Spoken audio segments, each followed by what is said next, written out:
Hello, in today's video, I'll show you how to get through the settings on your Thermomix TM6 because I'll do a full settings walkthrough.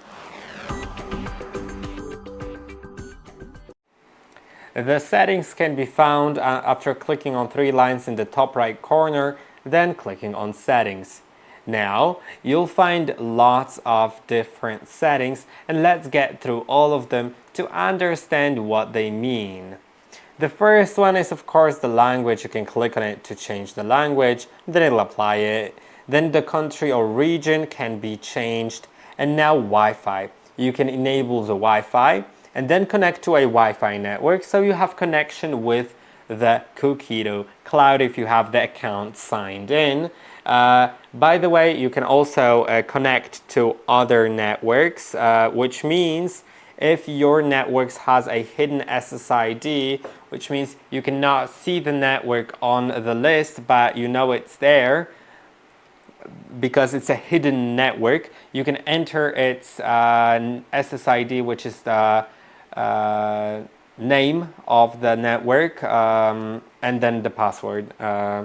You can also connect via WPS, which is a standard for connecting some devices. If your router supports WPS, you could use it. There's change frequency. You can set it to auto or set it to only the frequency like 2.4 gigahertz or 5 gigahertz if you need that. It's basically network stuff. And then you can also change the internet protocol to auto or IPv4 only. These settings most users don't need to adjust, only if you really need to, because of there may be different reasons, of course, but if you really need to, then you may want to adjust it, but it's quite advanced, I'd say. Now there's Bluetooth. You can enable it so you can connect to external devices, including the sensor. You can see it's called Thermomix sensor. I don't really know all the accessories, so I can't tell you what accessories it is for, but yeah, it is possible. Then connected devices, if you go there, you will find a list of your connected devices. It'll load for a moment. Yeah, and if I turn on Bluetooth, it will show me there's Thermomix Friend and Thermomix Sensor. Thermomix Friend is a secondary cooking base that is designed to work alongside the Thermomix TM6 or TM5 and to enable parallel cooking, and it handles heating, simmering and steaming tasks. Then the Thermomix Sensor is another device, and it's a probe that you can insert into food while baking or grilling, which will ensure precise cooking temperature and then display information on your Thermomix's screen. Now let's go back and let's go further. A Cookidoo account. Here you can find details of your signed in Cookidoo account or sign into one if you haven't yet. Then sounds. You can adjust some sounds, and there's quite a few of these settings. You can change the volume of the finished sound, the duration, and the melody. The melody can actually be changed, which is nice. I honestly do like the standard sound, so I'll leave it on that. Yeah, but you can change the duration up to unlimited, which means if it's set to unlimited, then to pause the sound, you'd need to either click on next within the recipe or click on the selector button. And the volume can be changed as well, or you can set it to the minimum of 10 seconds. So it's up to you. I'll set it to a minute to make sure I really do hear it. And then you can change the volume of the next button. Yeah, now let's go to the display. Here you can just change the brightness of your display by adjusting this slider.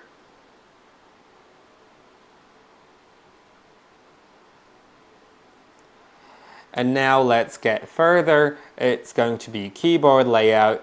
You can change it based on your region to QWERTY, QWERTY, AZERTY, Pinyin for simplified Chinese, Greek, or Bulgarian. So these are the options. For most users, it's going to be QWERTY. But yeah, it should be basically these three options are like first 6 letters on your keyboard, starting with the top left corner. So you can look on the keyboard on your phone to see which one you're using, or on your computer. Now the transportation mode, once you enable it, it has to have a lid on top first. Once you enable that mode, it will engage the locking arms. And now you can shut down your device by pressing and holding on the button, and the arms will stay locked. And it's great for transporting your device because then the mixing bowl and the lid don't fly around in your car. They are locked. I'll deactivate it for now and go back. Now there's a pin lock. You can lock your device with pin. That's a good thing to protect it against children. It's like a child lock basically. So let's set a pin code. Save it.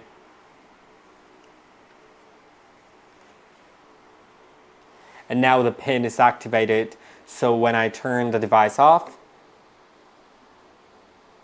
and then I'll turn it back on, you'll see that there will be the pin required to continue. Now let's turn it on.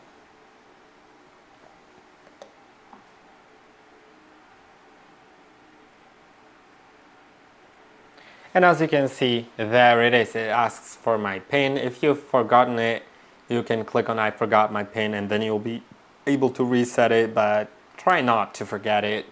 Now let's go back to the settings and see the last few settings. The system of measurement, which can be metric or imperial, it will change whether the device shows the temperature in Fahrenheit or Celsius, and the weight in ounces or grams.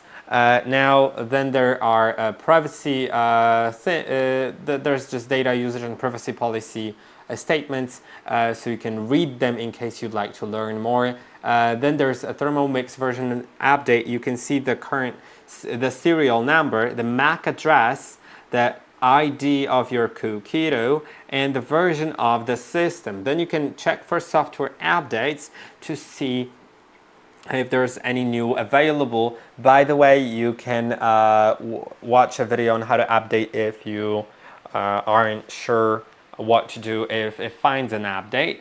Now these things aren't typically like necessary to you. You probably won't need it in most cases, but sometimes you may need it for some troubleshooting if you need to enter your, for example, serial number on the support website.